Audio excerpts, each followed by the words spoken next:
네, 하나님 말씀은 에베소서 2장 11절에서 22절까지입니다.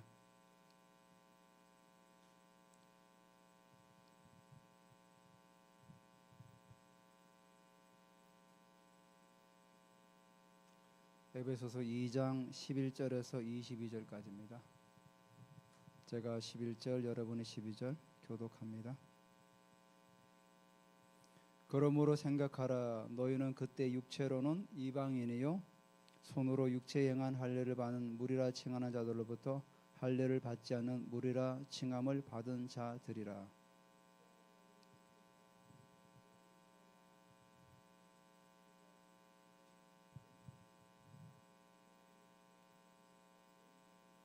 이제는 전에 멀리 있던 너희가 그리스도 예수 안에서 그리스도 피로 가까워졌느니라.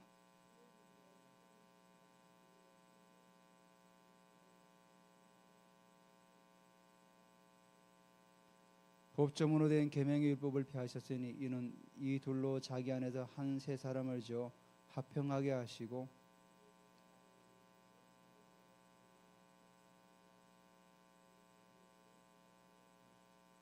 또 오셔서 먼 데 있는 너희에게 평안을 전하시고 가까운 데 있는 자들에게 평안을 전하셨으니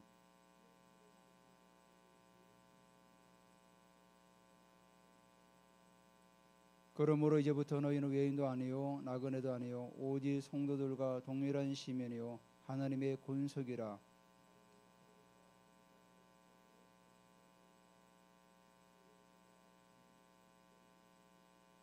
그의 안에서 건물마다 서로 연결하여 주 안에서 성전이 되어가고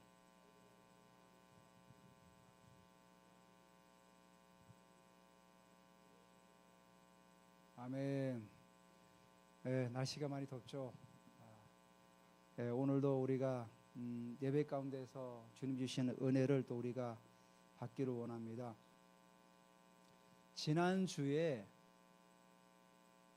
하나님께서 우리를 주님과 함께 살리시고 일으키시고 그리고 앉히셨다 그랬어요. 보좌에. 우리가 이 말씀을 우리가 기억하면 우리는 비록 육체는 이 땅 가운데서 한계를 가진 육체를 가진 존재로서 살아가지만 우리의 신분과 우리의 거처는 저 보좌에 있다. 그래서 우리는 보좌에 있기 때문에 하늘의 것들을 우리는 잡아당겨서 이 땅에 풀어놓을 수 있는 그런 권세가 있다. 그래서 바울은 우리의 시민권은 하늘에 있는지라 거기로서부터 우리는 주 예수를 그리스도를 기다린다 이렇게 말씀하지 않았습니까? 그래서 우리의 시민권이 하늘에 있기 때문에 이 땅 가운데서 주님께서 우리에게 명하신 것들을 할 수 있는 권세가 있다는 사실입니다. 그래서 지난주에 우리가 바울이 우리에게 구원을 받은 자가 어떤 존재라는 걸 우리에게 보여주면서 자 그러면은 구원받은 자가 어떻게 살아가야 되는가를 우리에게 말씀했어요. 2장 10절의 말미에 보면은 이렇게 나왔죠. 우리는 그가 만드신 바라 그리스도 예수 안에서 선한 일을 위하여 지음을 받은 자니 이러죠. 선한 일을 위하여 지음을 받은 자니.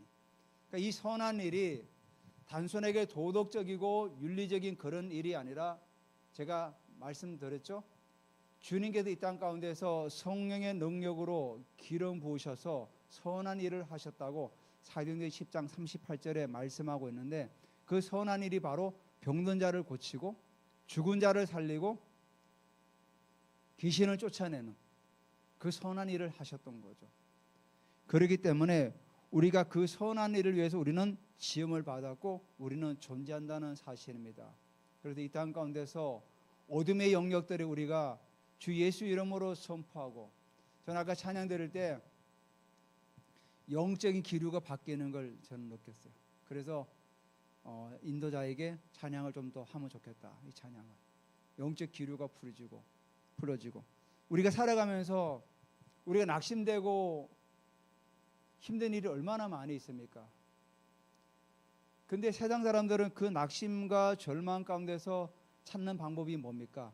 술 마시고 때로는 도박을 하고 뭔가 육신적인 것들로 채워서 뭔가 풀려가는데 그때뿐이죠. 그거는 우리는 주님이 주시는 그 은혜로 말미암아 우리가 힘을 얻고 능력을 받죠. 우리는 예배를 통해서 하나님 주신 능력을 받는 시간이죠. 그래서 그 예배 시간이 너무나도 귀하고 중요한 거죠. 자, 그래서 우리가 하나님께서 우리를 선한 일 위해 지음받은 존재로 우리를 부르셨다는 사실을 기억하면서 우리가 11절을 봐야 돼. 11절. 그러므로 결론이죠. 자, 너희가 하나님께서 선한 일에 지음받은 존재이기 때문에 그러므로 너희는 이렇게 해야 된다는 거죠. 자, 그러므로 기억하라는 거, 생각하라. 이게 뭡니까? 기억하라는, 생각하라가 영어 성경 리멤버가 더 좀 우리에게 더 번역하는 데 더 좋을 것 같아요. 기억하라는 거예요. 너희가 어떤 존재인지 기억하라. 2장 1절에부터 11절까지 10절까지는 세상 사람과 크리스찬의 어떤 삶을 비교했어요. 너희가 예전에 육체와 마음에 원하는 대로 살았지. 맞아. 근데 11절부터는 유대인의 관점에서 이방인들을 바라보는 거예요. 그러니까 바울은 1절부터 10절까지는 세상적인 관점을 가지고 이제 에베소 교인들을 바라봤어요.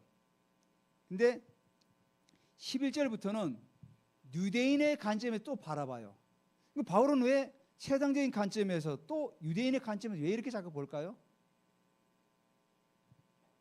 그만큼 너희들이 어떤 존재인지를 철저하게 기억하라는 거예요. 유대인의 관점에서 보면은 이방인들은 거의 오늘도 말씀하고 있지만 지옥이 뗄감이에요. 지옥이 뗄감. 더 이상 희망이 없는 존재예요. 볼까요? 너희는 그때 육체로는 이방인이요. 또 뭐라고 말씀하고 있죠? 손으로 육체에 행한 할례를 받는 무리라 칭하는 자들부터 할례를 받지 않는 무리라 칭함을 받은 자들아.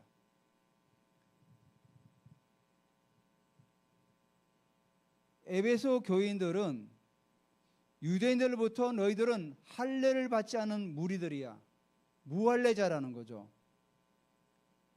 이스라엘 사람들에게 할례는 굉장히 중요합니다. 그래서 이스라엘 사람들은 난지 8일 만에 할례를 행하죠. 할례를 행해서 너는 지금부터 하나님의 언약의 백성이라는 사실을 항상 기억하는 거죠. 몸에다가 새기는 거죠. 새기는 거. 요즘 사람들이 그것도 문화라고 해가지고 막 몸에다가 문신을 하잖아. 타로 하잖아요. 성경의 사실은 그런 거 하지 말라고 돼 있거든요. 그 이스라엘 사람들이 하나님께서 몸에다 칼을 대는 건 유일하게 거기밖에 없어요. 몸에다 칼을 대서 포피를 벗겨내서 너는 지금부터 하나님 백성이야. 잊지 마. 항상 이를 볼 때마다 너는 하나님의 백성이라는 사실을 각인시키는 거죠. 절대 잊어버리면 안 돼, 이거는. 그러니까 유대인들에게 이 할례는 너무 중요한 겁니다. 그래서 할례를 받지 않는다 그러면 어떻게 됩니까? 굉장히 치욕스럽게 여겼던 거죠. 성경에 처음에 보면은 하나님께서 모세를 부르죠. 모세를 부른 다음에 그 아들 두 아들에게 게르솜하고 아들에게 할례를 행하라 그래요. 그럼 아마도 가정에서 뭔가가 좀 불화가 있었던 것 같아요. 그의 부인이 아마도 할례를 행하는 걸 반대했을지도 같아요. 그래서 할 수 없이 모세가 두 아들을 데리고 애굽 땅을 가려고 해요. 하나님의 부르심 때문에 가려고 하는데 하나님께서 여호와의 사자를 보내서 모세를 죽이려고 해요. 아니 하나님께서 너는 지금의 애굽 땅으로 가서 이스라엘 백성들을 이끌어내라고 분명히 부르셨는데 떨기나무 가운데서 근데 여호와의 사자를 보내서 모세를 죽이려고 해요. 그때 그의 아내가 나타나 가지고 두 아들의 표피를 베요. 할례를 행해요. 그러면서 뭐라고 하죠? 당신은 나의 피남편이라고 그래요. 피남편이 뭐죠? 피를 봤다는 거예요. 한마디로. 당신 때문에 내가 피를 봤다. 그래서 여호와의 사자가 모세를 살려줘요. 이게 뭐죠? 하나님께서는 너가 언약의 백성이라는 사실을 잊어버리고 애굽 땅에 가면은 도저히 이 사역을 감당할 수가 없다는 겁니다. 그래서 두 아들에게 할례를 행하고 너는 언약의 백성이야. 너는 사명을 가지고 가는 자야. 이 사실을 각인시킨 거예요. 그래서 모세가 살아서 애굽 땅을 간 겁니다. 그리고 성경에 보면은 사울 왕이 블레셋 군대를 마지막 전투죠. 길보아 산에 죽지 않습니까? 막 쫓기다가 블레셋 군대의 그 화살에 맞아가지고 죽기 일보 직전이었죠.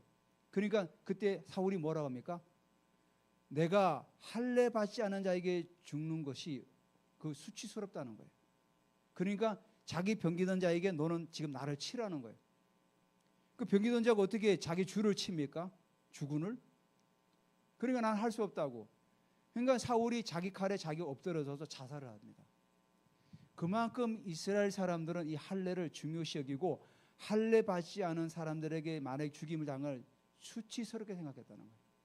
그만큼 할례가 이스라엘 사람들에게는 굉장히 중요했다는 거죠. 자, 근데 여기 뭐라고 그러죠? 할례를 받지 않은 자들로부터 너희들은 무할례자라고 칭함받았다는 거예요.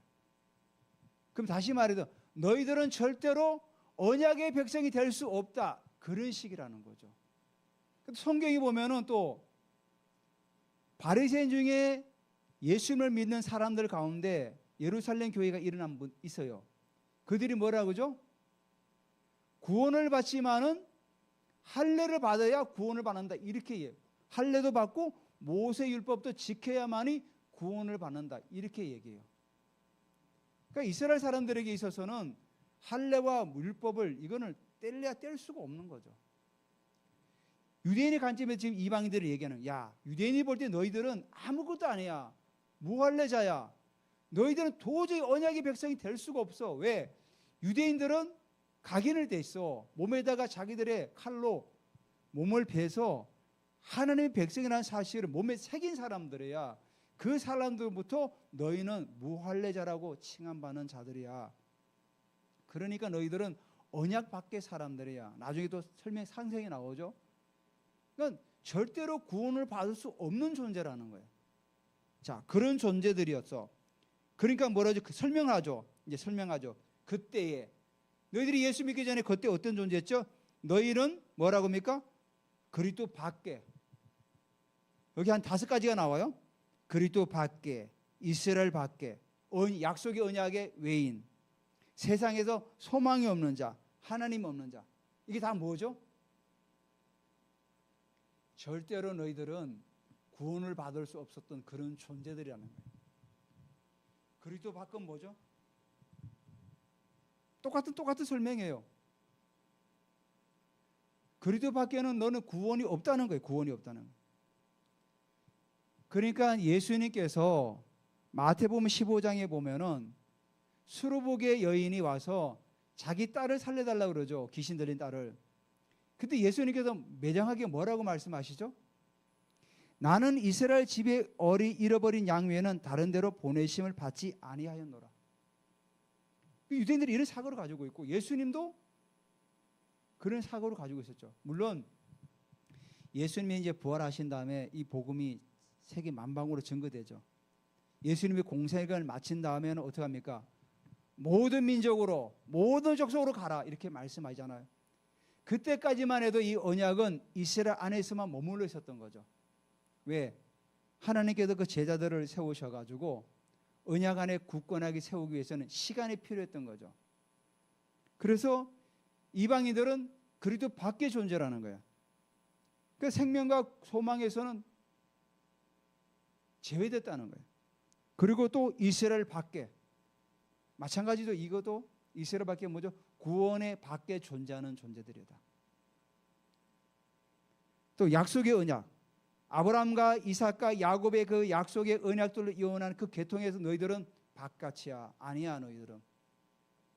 근데 갈라디아에서 바울은 뭐라고 하죠? 믿음으로 말미암아 예수 그리스도로 말미암아 믿음으로 말미암은 자는 아브라함의 자손이라고 그러는 거예요. 우리는 혈통적으로 육신적으로 이스라엘 자손들이 아니에요. 하지만 우리는 예수 그리스도를 믿었기 때문에 이제는 뭡니까? 약속의 언약의 그 반열에 올라선 거예요. 하나님의 은혜죠. 우리도 아브라함과 이삭과 야곱의 그 언약의 계보를 이어받는 그 유산을 받는 약속의 자녀로 우리는 하나님께서 부르셨다는 거예요. 근데 이방인들은 약속의 언약에서도 외인이라는, 너희들은 아니야, 너희들은 아니야. 지금 그 얘기하는. 그러니까 당연히 세상에도 소망이 없는 자죠. 소망이 헬라어로 엘피다예요. 이건 뭡니까? 이 땅의 삶이 전부라는 거예요. 죽으면 끝이다. 천국이 없다는 거, 이들에게는. 너희들은 죽으면 다 지옥이야. 천국이 없어. 그렇게 얘기하는 거예요.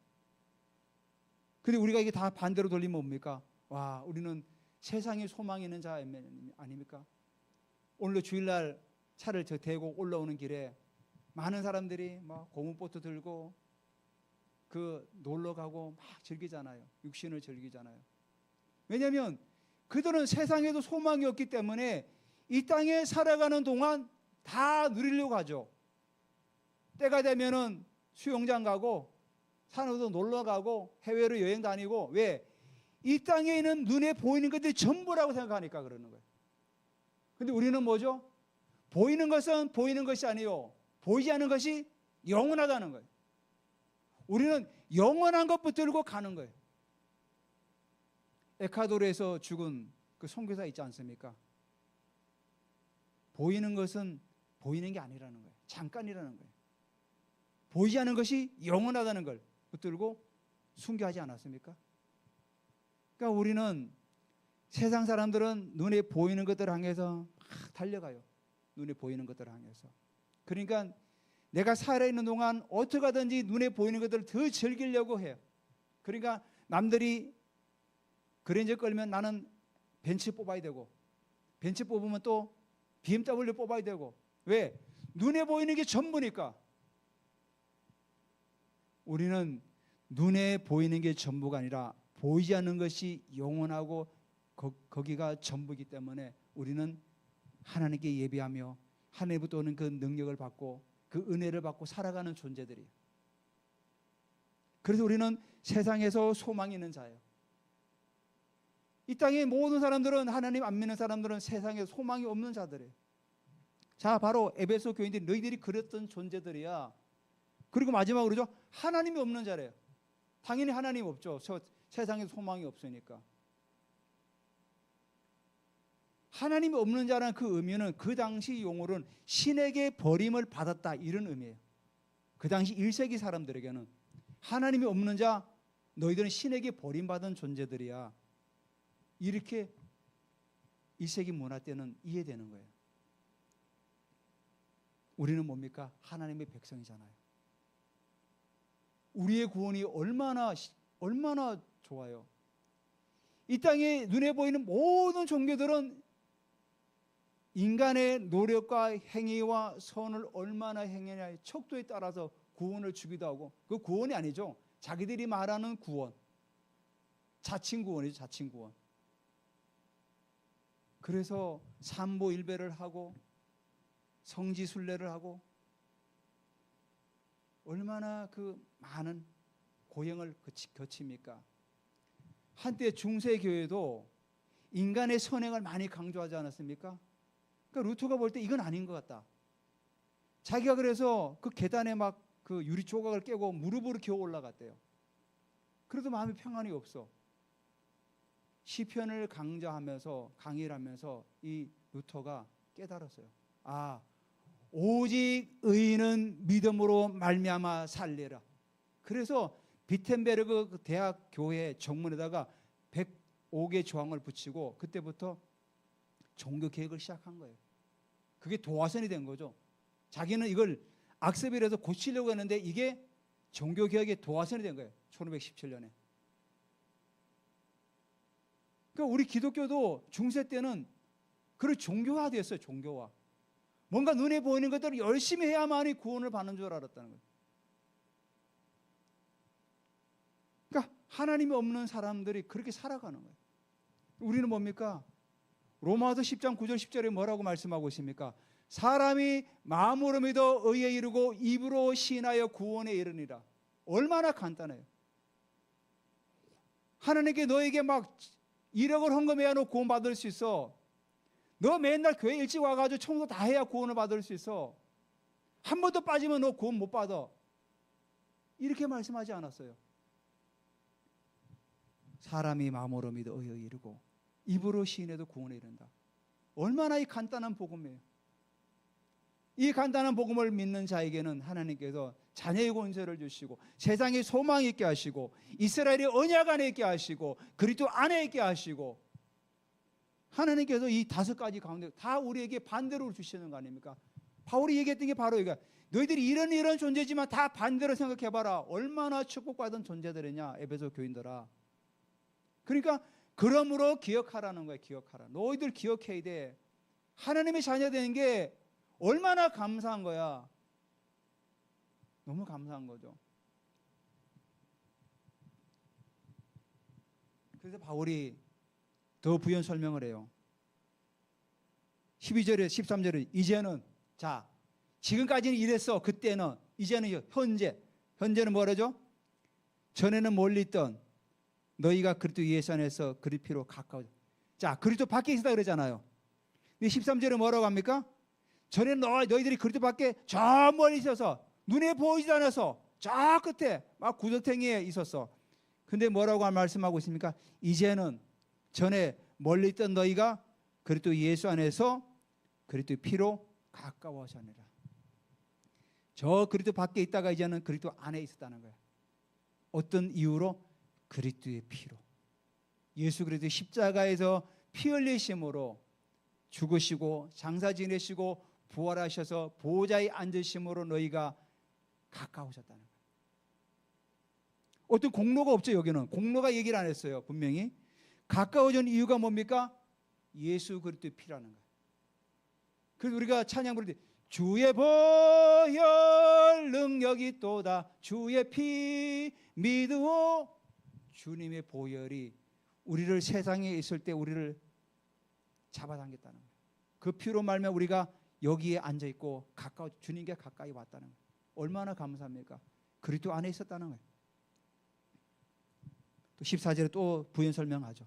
그는 우리의 화평이신지라 둘로 하나를 만드사 원수된 것 중간에 막힌 담을 자기 육체로 허시고.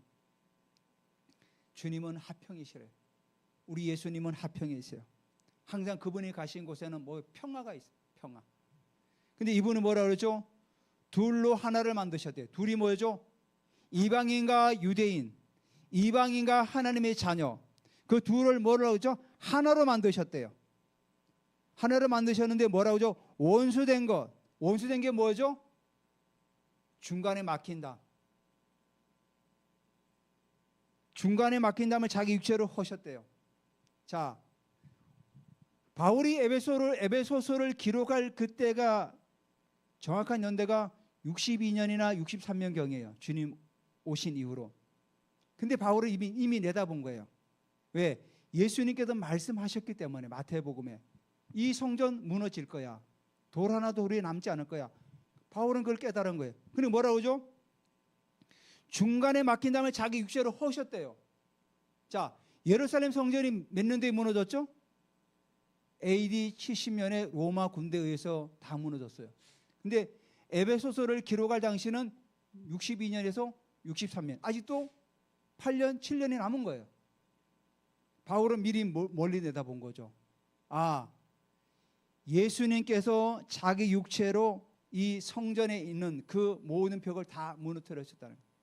성전에 들어가면은 여인들이 뜰이 있고 성전 그 바깥에 외소를 말하는 거예요. 바깥에. 그리고 이방인의 뜰이 또 있어요.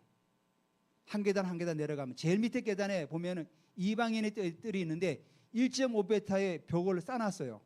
그리고 요세푸스가 유대 고대사의 기록에 의하면은 이 담을 들어오는 자는 사형에 처한다. 이렇게 기록되어 있어요. 바울이 말하는 벽이 바로 그 벽이에요. 그러니까 이방인들은 성전의 외소에 들어갈 수는 있어요. 외소 바깥에 그 뜰에. 여인들의 뜰 밑에 있어요. 한 계단 밑에. 거기는 들어갈 수 있는데 1.5m 벽을 가로막혀 있어. 못 들어가요. 더 이상은. 그래서 이 담을 넘는 자는 사형에 처한다. 이게 나중에 유물을 그 고대에 발견하는데 그게 글자가 나왔대. 헬라어로. 근데 바울은 이미 뭐죠? 8년 후에 7년 후에 일어날 일들을 보고 선포하는 거예요. 우리 예수님께서는 중간에 막힌 당 그 성전의 그 벽을 자기 육체로 허셨어. 아직 무너지지도 않았는데 AD 70년에 무너졌잖아요. 로마 군대에 의해서. 미리 내다보고 그 벽이 이제 다 무너져. 그래서 성전에 다 들어갈 수 있어. 성전에 이제는 그 성전이 돌로 짓고 나무로 짓는 그 성전이라 나중에는 예수님 바울이 말하죠. 육체로 성전되는 거예요. 그래서 바울이 말하죠. 원수된 거 중간에 막힌 다음 반드시 그 무너질 거야. 유대인과 이방인을 가로막고 있는 그 장벽은 반드시 무너져. 그 얘기하고 있는 거예요. 그래서 둘로 하나를 만들어서 원수된 것 중간에 막힌 다음에 자기 육체로 허셨다는 거. 사실 예수님께서 성전을 십자가에 죽으실 때 허신 게 딱 한 가지 있죠. 그게 뭐죠? 지성소와 성소를 나누는 휘장을 찢어져. 휘장을. 그거밖에 찢지 않았어요. 벽은 무너지지 않았어요. 아직까지. 근데 그 벽도 무너진다는 거예요. 여기 뭐라 그러죠? 육체로 허시고 허셨다는 거예요. 이미 허물어 버렸다는 겁니다. 그리고 15절에 법조문으로 된 계명의 율법을 폐하셨으니 이는 이들로 자기 안에다 한 세 사람을 지어 화평하게 하시고. 자, 법조문으로 된 계명이 뭡니까? 폐하셨다는데 그러면 예수님께서 모든 십계명들이나 모든 계명을 다 없애버렸나요? 그렇지 않고 이방인들이 방해되는 하나님께로 다가오는데 장애가 되는 것들을 다 없앴다는 거예요. 예를 들면 할례 같은 거, 음식법 이런 것들. 왜냐하면 예수님께서 베드로에게 환상을 보이셨죠. 고넬료 집을 보내기 전에 환상을 먼저 보내줘요. 하늘에서 보자기가 내려오죠. 이렇게 보따리가 내려오면서 그 안에 보면 각종 유대인들을 볼 때 혐오스러운 것들이 있었어요. 근데 예수님께서 뭐라고 말씀하시죠? 성령께서 그걸 다 잡아먹으래요. 베드로가 뭐라고 그랬죠? 이 부정한 것들은 먹을 수 없습니다. 율법이 다 저촉되는 겁니다. 아니다. 내가 깨끗했기 때문에 먹으라. 그런 환상을 보여주셨죠. 환상을 보여주신 다음에 이제 그 보자기에 올라간 다음에 고넬료가 보낸 사람들이 찾아오죠. 고넬료는 이방인이잖아요. 로마 군대 백부장이지 않습니까? 그래서 베드로는 깨닫죠. 하나님께서 이방인에게 복음을 전하라고 이렇게 내게 환상을 보여주셨구나. 그래서 여기 15절에 법조문으로 된 계명의 율법들은 뭡니까? 할례라든지 그런 음식법이라든지 그런 의식법들 그런 것들을 없앴다는 거예요. 그러니까 이방인들이 하나님의 교회로 들어오는 것들을 예수님께서 자기 육체로 다 없앴다는 거예요. 그런데 나중에 예루살렘 교회가 이방인들에게 문제가 많이 됐잖아요. 뭐 할례를 행하라, 뭐 어떤 사람은 와서 뭐 율법을 지켜라 이러니까 예루살렘 총회가 열려요. 총회가 열린 다음에 그때 이제 안디옥 교회에서 바울과 바나바가 예루살렘 총회에 참석을 합니다. 참석을 해서 그때 참석해가지고 총회 결론을 낸 게 뭐죠? 이방인들도 하나님께 들어오는 건 다 괜찮다. 다만 금지한 게 뭐였죠? 피채 먹지 말아라. 목매어 죽이는 거. 그 외에는 다 괜찮다. 그래서 총회가 열려가지고 다 그걸 이제 총회적으로 땅땅땅 결정을 내린 겁니다. 그러니까 바울이 복음 전할 그 당시만 해도 유대인들의 사고 방식은 넌 할례도 행하게 되고 음식법도 지켜야 되고 뭐 여러 가지 지키게 될 굉장히 많았던 거죠. 근데 바울이 에베소 교인들에게 그런 거 다 끝났어. 뭐라고 그러죠? 계명의 율법 다 폐하셨어. 예수님께서. 더 이상 그런 거 지킬 필요가 없어. 했다는 거예요. 그래서 이들로 자기 안에서 한 세 사람을 지었다는 한 세 사람. 이게 뭐죠? 새로운 피조물을 지으셨다는 거예요. 이제는 이방인과 유대인의 구분을 지을 필요 없어. 예수 그리스도 안에서 새로운 피조물로 거듭난 사람만 있는 거야. 이제는 유대인이나 이방인이라 칭할 필요가 없어. 새로운 피조물로 거듭난 그 사람만 한 사람만 있다는 거예요. 우리는 다 뭐죠? 사실 우리도 유대인들이 보면 다 이방인이지 않습니까? 근데 이제는 우리가 하나님의 자녀가 된 거죠. 이제는 이방인이고 유대인이고 필요 없다는 거예요. 하나님의 자녀 한 사람만 있다는 거예요. 그래서 16절에 십자가로 이도를 한 몸으로 하나님과 화목하게 하시려고 원수된 것을 십자가라 손말하셨다. 십자가로 말미암아서 모든 것들이 다 무너지고 다 끝났다는 거예요. 그러니까 주님이 십자가를 지셨다는 사실이 우리에게 너무나 감사하죠.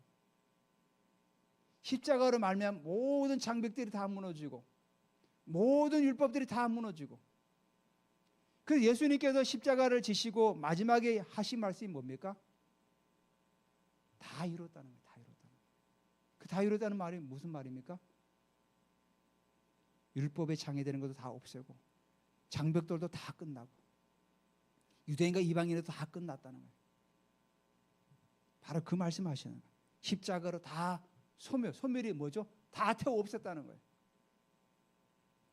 그러니까 우리가 예수 믿고 이제 하나님 자녀 되었으면 더 이상 과거의 것들은 다 끝났다는 거예요. 끝났다는 거예요. 다 소멸되었다는 거예요. 그러니까 바울도 그러죠. 내가 뒤의 것은 잊어버리고 표대를 향해 달려간다. 표대를 향해.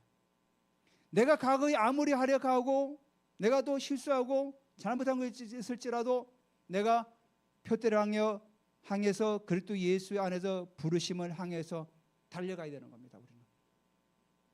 그게 바로 하나님께서 우리를 만드신 창조하신 이유라는 거죠. 그래서 바울이 구구절절하게 지금 설명하는 거예요. 너희들이 어쩐 존재인지 기억하라. 그리고 이제는 달려가라는 거예요. 달려가라.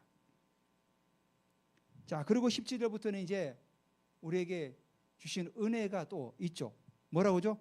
또 오셔서 먼 데 있는 너에게 평안을 전하시고 가까운 데 있는 자들에게도 평안을 전하셨으니. 이게 뭐죠? 성령님께서 오셔서 먼 데 있는 이방인들에게도 유대인들에게도 뭐죠? 오셔가지고 평안을 주셨죠. 오순절 마가다라방에 성령께서 임하셔가지고 각 사람의 불의처럼 임하셔서 그때부터 사람들이 하나님 은혜 가운데 평강 가운데서 살아가죠. 그전까지만 해도 이 예수님의 제자들이 어떻게 했습니까? 예수님이 십자가에 죽으시고 부활하시고 성천하신 다음에 불안해가지고 밖에 나갈 수가 없었어요. 혹시라도 우리도 죽일까 봐 항상 두려웠던 거죠. 그래서 문을 꼭 잠그고 있었죠. 그때 예수님께서 오셨죠. 그 문을 뚫고 들어오시죠. 내가 너에게 평안을 전하노라. 바로 그거죠. 먼 데 있는 사람에게도 평안을 전하시고 가까운 있는 자에도 평안을 전하시고. 정말 우리가 예수 그리스도를 정말 믿음으로 살아갈 때 힘든 일이 많이 있잖아요. 그때 주님께 내게 평안을 주셨지. 내가 세상을 이겼노라. 세상을 두려워하지 말아라. 내가 세상을 이겼다. 내가 너에게 평안을 주노라. 내가 주는 평안은 세상이 주는 것 같지 않다. 우리가 주님의 평안 안에 거해야 돼요. 주님의 평안 안에. 세상에서 주는 평안을 찾으려고 하지 마세요. 주님이 주시는 평안을 찾아야 돼요. 주님, 나는 주님의 평안이 필요합니다. 나는 주님의 은혜가 필요합니다. 세상에서 주는 평안이 아니라 주님이 주시는 평안을 주셨다는 거예요. 자, 그래서 19절부터 20절까지는 이제 이 2장의 후반부의 결론이에요. 그러므로 너희는 이제부터는 외인도 아니요 나그네도 아니요 오직 성도들과 동일한 시민이요 하나님의 건속이라. 자, 이제 뭐라고 하죠? 너희는 이제는 외인 이방인도 아니요 나그네도 아니요 성도들은 뭐죠? 이스라엘 백성들이 말했던 하기온 거룩한 자들이라는 거예요. 거룩한 자들. 너희들은 성도들이요 동일한 시민이요 너희들도 하늘의 시민권을 가진 자 그 시민이요 또 뭐라죠? 하나님의 권속, 하나님의 가족이라는 거예요. 자, 이 말을 여러 가지로 이제 막 설명을 했죠. 계속 부연 설명하는 이유는 뭐죠? 강조죠, 강조. 강조하기 위해서 바울이 에베소 교인들에게 강조하기 위해서 계속 부연 설명을 하는 거예요. 놓치지 말라고. 외인도 아니고 나그네도 아니고 너희들은 이제 성도들이야. 그리고 또 시민이야. 그리고 권속이야. 하나님의 가족이라. 너희들은 이제 하나님께 입양된 자녀고 가족이야. 그 얘기를 하는 거예요. 자, 그리고 20절에 너희는 사도들과 선자들의 터 위에 세우심을 입은 자다. 사도는 누구죠? 1세기 때 예수님의 제자들을 사도라 칭했죠. 예수님의 제자 말고도 사도라 칭하는 사람들이 많아요. 바나바, 실라, 야고보, 그 사람들은 예수님 공생애 때 직접 제자를 부르지 않은 사람들이에요. 그분들도 다 사도라 칭함받았어요. 그러니까 초대교회 때 사도들이 많이 있었던 것 같아요. 그래서 성경에 나오죠. 자칭 사도라 칭하는 자들이. 자기도 사도라는 거예요.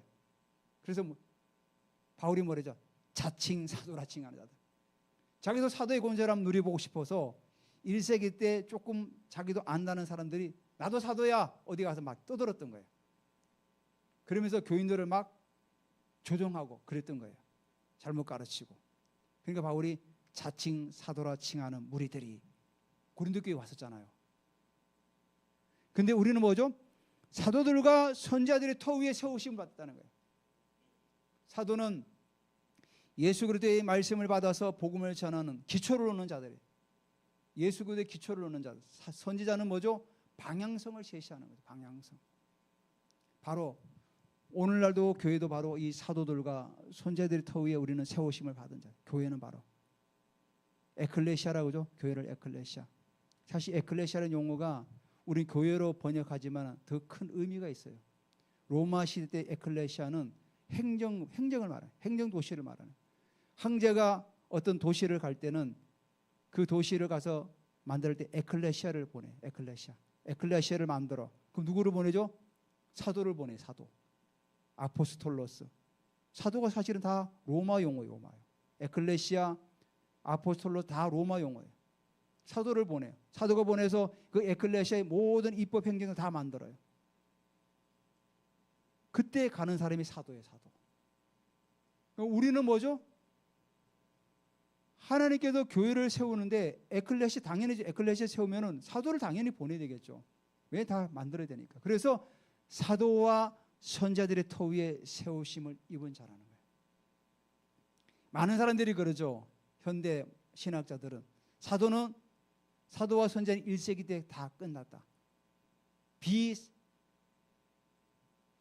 비상적인 직분이라 이렇게 얘기를 해요. 비상적인. 그러니까 오늘날 우리가 직분을 가지고 있는 게 교회가 가지고 있는 직분이 목사밖에 없어요. 근데 여러분 아십니까? 성경에 목사라는 용어는 딱 한 번밖에 안 나와요. 사도는 엄청나게 많이 나오고 선지자도 많이 나오고. 우리는 이 시대에 초대교회와 같은 그런 직임들을 풀어내야 돼요. 회복이 돼야 돼요. 다시금. 2000년 전에 왕성하게 일어났던 초대교회의 그 모델들을 우리는 따라가면서 초대교회에서 행하셨던 성령의 역사하심, 운행하심, 죽은 자가 살아나고 귀신이 쫓겨나가고 손을 얹되 병든 자가 치되고 바울이 일할 때 입던 그 앞치마를 갖다가 병든 자에게 올리면 병든 자가 치유되고 손수건을 가져다 올리면 병든 자가 치유되고 오늘날도 성령 하나님은 동일하게 2000년 전이나 지금이나 동일하게 일하고 계신다는 사실입니다. 그래서 여기 나오죠. 선자들의 터 위에 세우심을 받은 이번 자니 그리스도 예수께서 친히 모퉁이 돌이 되셨느니라. 예수님이 모퉁이 돌이고 그 위에 건물마다 연결되어 가지고 하나의 건물이 세워지는 거예요. 우리는 다 뭐죠? 건물마다 우리는 다 뭐 대들보도 있고 기둥도 있고 다 있는 거예요. 거기 만약에 기둥이 빠지면 어떻게 합니까? 집이 무너지죠, 교회가. 그러니까 우리 교회 모든 성도님들은 나는 대들보야, 나는 기둥이야, 나는 다 가지고 있는 거예요. 근데 그 중에 하나가 빠지면은 건물이 무너지는 거예요. 여기 나오지 않습니까? 그의 안에서 예수 그리스도 안에서 건물마다 서로 연결하여 주 안에서 성전이 되어가고. 자, 바울이 아까 중간에 박힌 담이 무너진다 그랬죠. 무너진다 했죠. 근데 여기서 뭐라고 하죠? 이제 너희들이 성전이라는 거예요. 너희들이 성전. 예루살렘 성전, 그거 이제 성전의 가치는 다 끝났어. 이제 예루살렘 성전은 그 기능은 다 했어. 이제는 새로운 성전이 나타날 거야. 그 새로운 성전이 누구죠? 바로 우리라는 거예요. 그리고 여기 뭐라고 하죠? 그의 안에서 건물마다 서로 연결하여 주 안에서 성전이 되어가고 주님이 임재하시는 성전이 되어간다는 거예요. 그러니까 여기 22절에 나오죠. 너희도 성령 안에서 하나님이 거하실 처소. 자, 1세기 때 이 말씀은 엄청나게 센세이션을 일으키는 말씀이에요. 왜? 유대인이나 이방인들은 예루살렘 성전이 있는데 거기가 하나님이 거하시는 초소인데 다 이런 사고를 가지고 있어요. 근데 여기 뭐라고 하죠? 너희도 성령 안에서 하나님이 거하실 초소가 되기 위하여. 예루살렘 성전에 하나님이 거하시는 것이 아니라 너희 안에 이제는 거하신다는 거예요. 이거 얼마나 큰 축복입니까? 그 엄청나신 하나님께서 예루살렘 성전에만 계시는 줄 알았는데 너희 안에 거하신다는 거예요. 너희 안에 거하시기 위해서 함께 지어져 간다는 거예요. 우린 다 부족하고 연약해요. 그렇지만 하나님께서는 우리를 성전 삼으시려고 함께 지어져 간다는 거예요. 계속해서 지어져 가는 거예요. 좀 부족한 게 있으면 페인트 칠하고 시멘트 바르고 또 보수하고 계속 지어져 가는 거예요. 완벽한 사람은 없어, 이 땅에. 하나님에게 들어오면은 함께 지어져 가는 거예요. 그래서 조금 부족하면은 채워주고 세워주고. 그래서 예언의 기능이 세 가지가 뭡니까? 덕을 세우고 위로하고 힘들면 권면해주고. 그게 예언의 기능들이에요. 그러니까 우리가 예언도 우리가 잘 훈련되어서 세워지면은 많은 사람들을 살릴 수 있어요. 그래서 바울이 뭐라 그랬죠? 예언은 교회의 덕을 세운다고. 방언은 본인의 덕을 세우고. 물론 이 은사들이 방언부터 시작하니까 다 나아가야 되겠죠. 결론은 이거예요. 너희도 성령 안에서 하나님이 거하실 초소가 되기 위하여 예수 안에서 함께 지어져 간다. 이걸 기억하라는 거예요. 함께 지어져 가는 거예요. 자, 지난주에는 함께 살리시고 함께 일으키시고 함께 앉으셨다 그랬죠. 이제는 뭐죠? 함께 지어져 간다. 모두가 함께 예수 그리스도 안에서 지어져 가는 거예요. 어디까지? 그리스도의 장성한 분량까지 지어져 가는 거예요. 그래서 교회 안에서 우리가 서로 위로해주고 격려해주고 힘을 주고 기도해주고, 그래서 예수 안에서 함께 지어져 가는 거예요. 아름답게 지어져 가는 거예요. 아름답게. 언제까지? 그리스도의 장성한 분량이 이를 때까지 지어져 가는 겁니다. 우리는 오늘 이 말씀을 기억하면서 함께 우리는 지어져 가야 된다. 그래서 하나님의 교회를 세워나가는 우리에게 하나님께서 이 사명을 주신 거예요. 하나님께서 함께 지어져 가라고. 왜? 하나님이 거하실 초소가 되기 위해서. 하나님께서 거하실 때 성령의 능력이 폭발적으로 일어나는 거예요. 예루살렘 교회가 성령이 임하니까 어떻게 했습니까? 함께 가다 보니까 막 죽은 자도 막 살아나고 안전뱅이도 막 일어나고 함께 지어져 갈 때 그게 가능해진 거예요. 오늘 이 말씀을 우리 같이 기억하면서 같이 기도하면 좋겠습니다. 주님, 우리는 함께 지어져 갑니다. 과거에 우리는 이스라엘 밖의 사람이요 그리스도 밖의 사람이요 세상에 소망이 없고 하나님도 없고 그런 존재들이었지만 이제는 예수 그리스도 안에서 가까워지고 예수 그리스도 그 보혈로 말미암아 우리 가까워지고 우리는 하나님의 건속이 되고 성도가 되어서 성령 안에서 함께 지어져가는 존재로 우리를 하나님께서 만드셨습니다. 할렐루야. 주님, 같이 기도합니다. 예, 주님 감사드립니다. 우리가 아버지 하나님의 그리스도 밖에 있었고 우리가 하나님께 소망이 없는 자였고 그런 존재들 하나님께 우리를 부르셔서 세상에도 소망이 있는 자로 부르시고 우리가 그리스도 안에서 피로 가까워져 하시고 하나님 안에서 우리가 성도로 부름받고 하나님의 권속이라 우리가 부름받았습니다. 이제는 우리가 성령 안에서 함께 지어져 가기를 원합니다. 하나님이 거하실 우리가 초소가 되기 위해서 함께 지어져 가기를 원합니다. 주님, 우리에게 은혜를 부어주시옵소서. 더 은혜를 부어주시옵소서. 세상의 사람들은 눈에 보이는 것들을 향해서 계속 달려가고 있지만은 우리는 보이지 않는 것들을 향해서 우리는 달려가기를 원합니다. 보이지 않는 것이 영원한 것을 우리가 붙들고 가기를 원합니다. 주님, 우리에게 기름 부으시고 더 기름 부어주시옵소서. 영광 가운데 우리에게 임하시고 더 임하여 주시옵소서. 할렐루야. 예, 우리에게도 기름 부으시고 하나님이 거하실 처소가 되기 위해서 날마다 우리 안에서 일하신 하나님을 찬양합니다. 주님 홀로 영광 받으시옵소서. 예, 우리가 세상에 날라를 나갈지라도 담대하라 내가 세상을 이겼노라고 말씀하신 주님, 우리가 삶 가운데 돌파가 일어나기를 원합니다.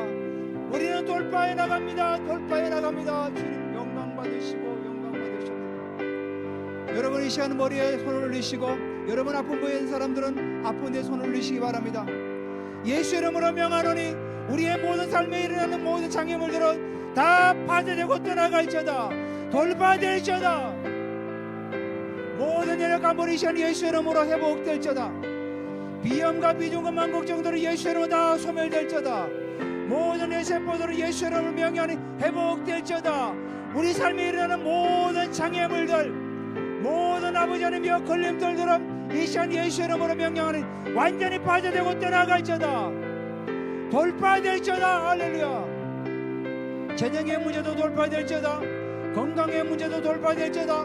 모든 삶의 얼굴에 있는 모든 장애물들은 예수 이름으로 풀어지고 돌파될지어다.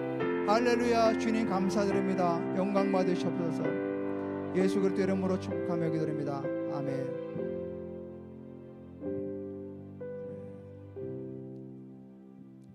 찬송가 270장 우리 찬양하면서 봉헌합니다.